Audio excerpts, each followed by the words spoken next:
come with me on a solo dinner date. I've gone to Sushi because this week they were doing bottomless sushi at stores across the UK, I think. Anyway, I didn't want to bother any of my friends by asking them to come with me. I'm sure they would have said yes, but I don't like being an inconvenience, so I went on my own. So you're coming with me, I guess. Play this in the background if you wanted to eat alone and wanted to feel like you're with someone, because that's what I wanted to feel like when I was there. I have my headphones in because I'm listening to Perfectly Picture Imperfect by Jacqueline Wilson, her latest audiobook following up from her story Illustrated Mother. But yeah, it was a really good book. I finished it whilst I was eating this meal, 10/10s, no notes, would read it again. But anyway, I wanted to do a bit of a Q&A whilst I ate, so I didn't feel so alone. So like, if you're watching this and you're just kind of having it in the background, maybe these are some thought starters for you. Maybe if you want to leave a comment with your answers, it'd be like we're having a conversation. Anyway, question number 1. What petty rule would I love to make law? So if I became Prime Minister of the UK, I think I would make double dipping illegal. Specifically for like finger foods, like if you're eating chips and there's a dip in front of you, if you dip and you eat the bit of the chip with the dip on, it cannot go back into the main pot. You have to finish it. I don't care if it's dry. Get a new chip. What's your earliest social media memory? I think for me it would have been around 2013, 2014. I had joined the ranks. My friend had a Taylor Swift Instagram page, like fan page. I joined and I wanted one. I didn't really use Instagram as a personal thing. I think I had a page just because everyone at school had one and I didn't want to feel left out, but I never really posted. But the Taylor Swift one, I was posting daily, two times a day, until one day I got too big for my boots. I had about 1,000 followers. I was like, oh, I'm gonna be so big. I think I managed to get up to like 1,600 and I was like gassed. I was like, oh my god, I've made it. I'm popular. Mind you, I had all those followers, but my posts were barely getting 50 likes, so I don't think it was that popular. But I was like thinking, oh, I'm gonna offload some of the hard work by getting like a second person to help me run the account. So like an idiot, I gave my password to a stranger on the internet and they locked me out of that account, and I cried for days. And since then, every account I've ever made has two-factor authentication. I will never give out my password. I learned a valuable lesson that night. I cried and I couldn't even tell my parents why, because they didn't know I had an Instagram account. I stopped using social media for like a good 3 years after that, and then I came back with a vengeance, and here I am. This is a fun one. What evil job do you think you could excel at? Me personally, I think I could be a good dictator. I would bring peace to the land, and like they say in Africa, it's not embezzlement. Like it's not good dictatorship unless I'm involved. It's not embezzlement unless I'm involved. So yeah, I think I'd be a good dictator. Like yeah, I would be stealing people's money, but I would reinvest it.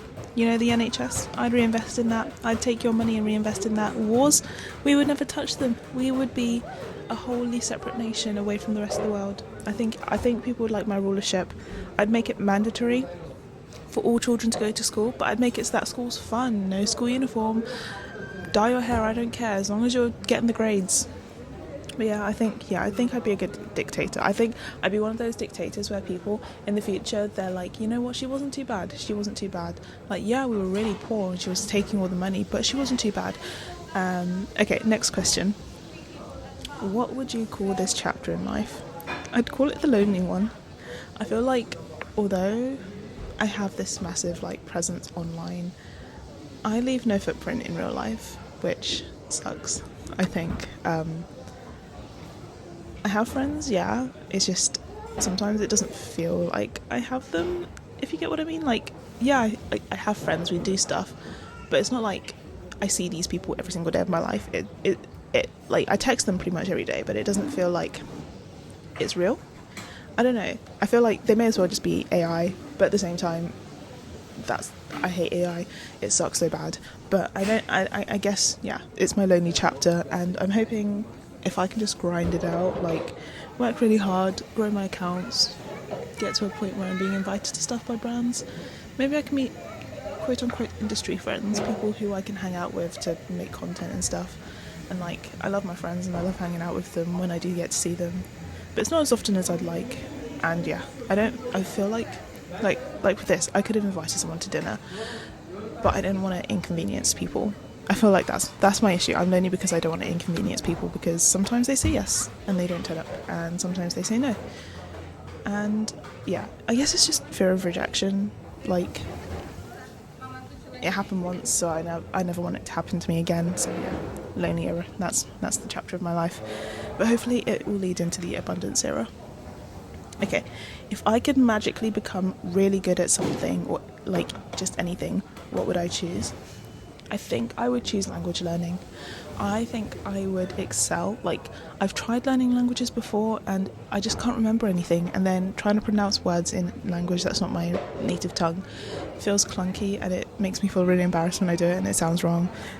But if I could look at a book, like flip through like a language learning book and leave speaking fluent like Korean or like fluent French, I feel like I'd be unstoppable. I really want to be a polyglot, but I don't have the time, nor energy, nor confidence to try it. But maybe one day.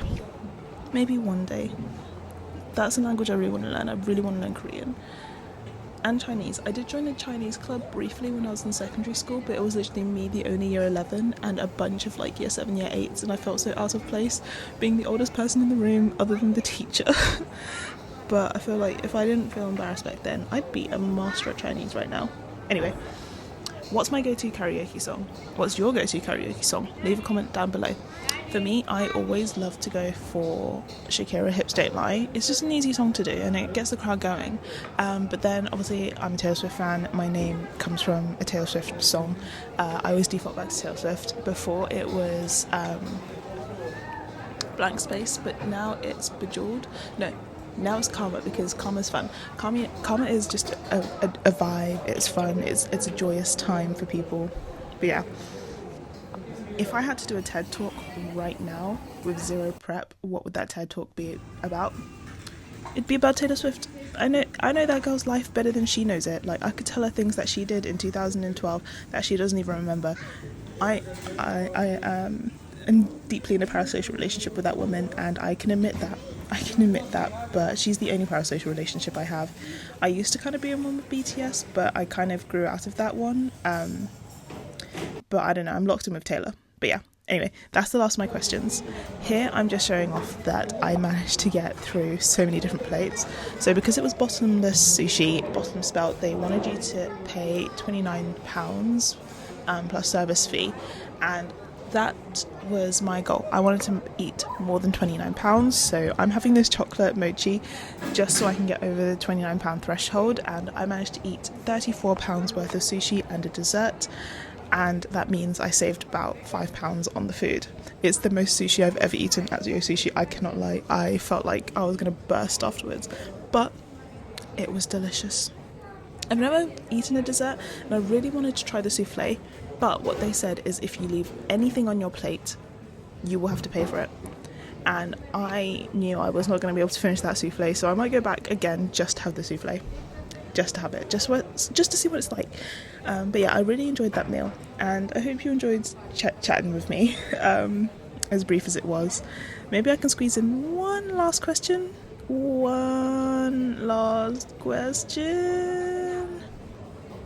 Okay, one last question, and let's make this quick.